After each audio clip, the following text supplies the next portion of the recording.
مسیح میں سب بہن بھائیوں کو سلام۔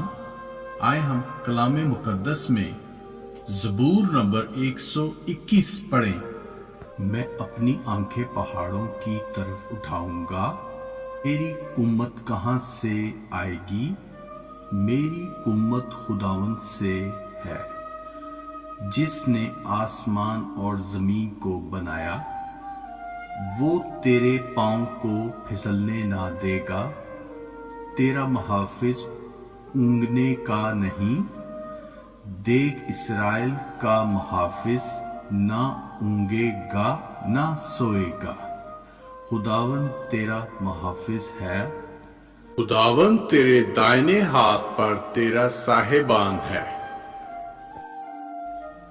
نہ آفتاب دن کو تجھے زر پہنچائے گا، نہ مہتاب رات کو۔ خداوند ہر بلا سے تجھے محفوظ رکھے گا، وہ تیری جان کو محفوظ رکھے گا۔ خداوند تیری آمد رفت میں اب سے ہمیشہ تک تیری حفاظت کرے گا۔ خداوند کے پاک کلام کو پڑھے جانے پہ برکت ہو، مانگتے ہیں پیارے یسوع مسیح کے نام سے، آمین۔